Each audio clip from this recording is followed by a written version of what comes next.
그동안 독재 정권, 특히 중동의 독재 정권이 무너지는 과정을 보면 핵무기가 없는 정권이 다 무너졌습니다. 이라크 후세인, 미국의 공국에 그냥 속수무치로 죽었습니다만 핵무기가 없어요.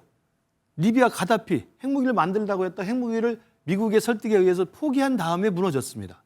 우크라이나 핵무기를 가지고 있다가 미국과 러시아의 설득에 의해서 핵을 포기한 다음에 지금 저렇게 전쟁에서 지금 하고 있거든요. 예. 그러니까 이번에 이란도 보면서 아마 김정은은 핵무기만이 정권을 지키는 키다. 핵을 더욱더 많이 만들고 고도화시키는 방향으로 가는 내 정책이 맞았다라고 판단할 가능성이 매우 높습니다. 예. 그러면 또 한편으로는 방금 두 분께서 말씀하신 바와 같이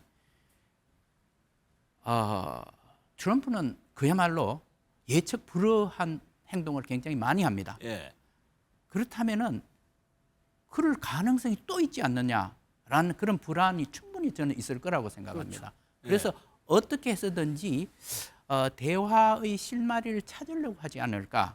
그런데 찾는다면은 언제쯤일까? 저는 생각에 내년보다는 올해가 더 낫다라고. 이스라엘의 대이란 군사적 공격과 그에 합세한 미국의 군사 행동은 그 성격에 있어서 철두철미 불법무도한 침략 행위이며 가장 추악한 형태의 주권 침해로 된다.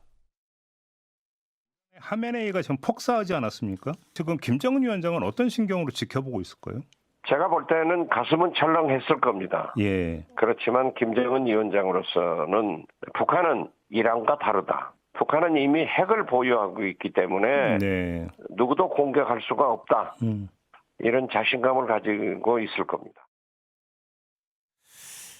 그러니까 김국식 교수님, 마두로 축출됐고요. 하메네이 폭사 당했습니다. 김정은 위원장이 어떤 생각을 추측입니다만 좀 위협을 느낄 것 같기도 하고요. 당연히 위협을 느끼겠죠. 그러니까 트럼프가 하는 말이 빈말이 아니다라는 것을 지금 계속 보여주고 있잖아요. 예. 그랬기 때문에 아마 지금 김정은으로서는 아까 박지원 의원이 말한 것처럼 핵무기에 대한 집착을 더 강화시키는 사실은 역설적인 결과를 가져올 그 거예요. 차이점이 이제 북한은 핵이 그렇습니다. 있으니까. 왜냐하면 이게 좀 아이러니컬하게도 그동안 독재 정권, 특히 중동의 독재 정권이 무너지는 과정을 보면 핵무기가 없는 정권이 다 무너졌습니다.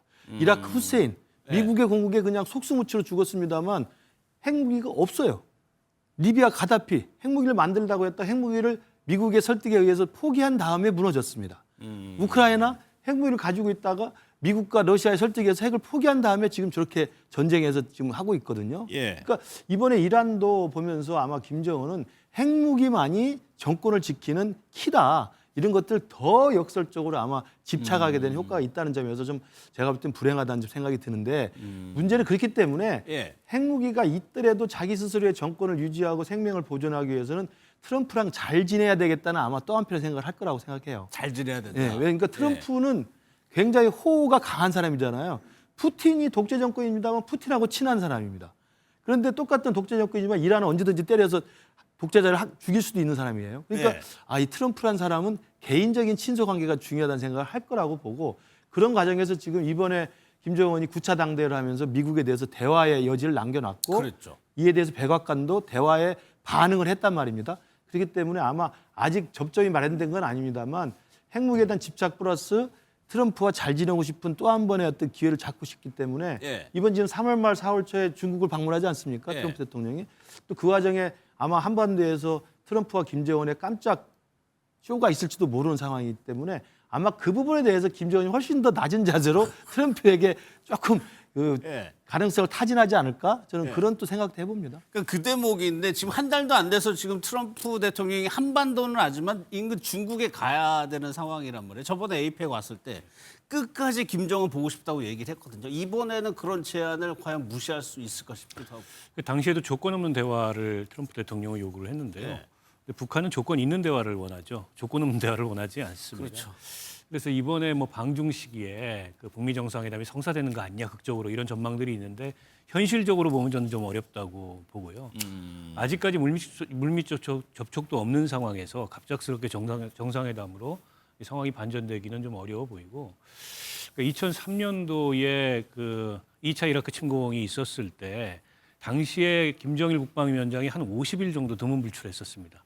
그래서 그 김정일 위원장이 그 사라졌던 게 공식 일정에 사라졌던 게 굉장히 화제였는데 그때만 하더라도 북이 핵을 갖고 있지 않을 때였고 진짜 공포를 느꼈을 거예요. 근데 지금 좀 상황이 다르죠. 뭐 9차 당대회가 얼마 전에 있었고 당대회가 열리면 이제 5개년 우리로 말하자면 이제 국정계획 같은 거를 발표하고 나서 지도자가 이제 현지 수행 같은 거를 합니다. 이번에도 그 일정에 따라서 잡힌 건데 과연 이 지금 그 하메네이 폭사가 있었는데 그걸 할 거냐? 근데 했단 말이죠, 과감하게. 그랬죠. 그때하고는 상황이 다르다. 우리는 핵무기를 갖고 있다라는 것의 이 방증이라고 보여지고요. 다른 한편은 이제 이 정세가 좀 다르다는 거죠. 중동 정세하고 한반도 많이 정세는 다르죠. 예. 누구보다 그걸 이제 김정은 위원장이 잘 알고 있고 때문에 저렇게 거침없는 행보를 하고 있는 거라고 보고요. 일각에서는 뭐 다음 북한이다 이런 그 전망들이 있는데 그럴 가능성이 굉장히 낮다고 생각을 합니다. 그러니까 지금 만약 그 이란의 위협 수준이 10이라면 북한은 거기에 10배 혹은 100배 이상의 위협 수준을 갖고 있다고 봐야 될 것 같고요. 때문에 트럼프 대통령이 아무리 무모하게 생각을 하더라도 저렇게 지금 이란과 같은 식으로 북을 상대로 한 그런 뭐 참수 작전이나 핀포인트 그 지도부 제거나 이거에 나설 가능성이 굉장히 낮다고 보고 예. 그 점을 북한도 잘 알고 있기 때문에 한편으로는 저렇게 자신감을 표하고 다른 한편으로는 계속 이 미국과의 대화의 실마리를 찾고자 노력을 하는 게 아닌가 싶습니다. 뭐 대사님도 그렇게 보십니까? 핵을 가지려고 하는 국가에 대해서는 철저하게 응징하지만 이미 핵이 있는 국가에 대해서는 트럼프 대통령이 좀 다르게 접근할 거라고 보세요. 네, 그렇게 생각을 합니다. 왜냐하면은 트럼프 대통령은 매우 현실주의자입니다. 그래서 지금 현재 주어진 이 상황 그걸 그대로 받아들입니다. 자, 북한은 이미 핵을 가지고 있고 그것도 한두 개가 아니고 50개냐, 80개냐, 100개냐 정도의 지금 이제 숫자까지 나오고 있고 2030년에 가면 200개다, 250개다 이런 얘기가 나오는데 그렇다면은 그 사이에 이 핵무기뿐만 아니라 핵무기가 굉장히 고도화되었습니다. 그렇다면은 트럼프 대통령으로 그 현실을 인정하려고 할 가능성이 저는 매우 높다고 봅니다. 그리고 이제 그래서 지금 현재 북한의 경우에는 이 핵을 더욱더 많이 만들고 고도화시키는 방향으로 가는 내 정책이 맞았다라고 판단할 가능성이 매우 높습니다. 예. 그러면 또 한편으로는 방금 두 분께서 말씀하신 바와 같이 트럼프는 그야말로 예측 불허한 행동을 굉장히 많이 합니다. 예. 그렇다면은 그럴 가능성이 또 있지 않느냐라는 그런 불안이 충분히 저는 있을 거라고 생각합니다. 그래서 어떻게 해서든지 대화의 실마리를 찾으려고 하지 않을까. 그런데 찾는다면은 언제쯤일까? 저는 생각에 내년보다는 올해가 더 낫다라고 판단할 가능성이 높다고 봅니다.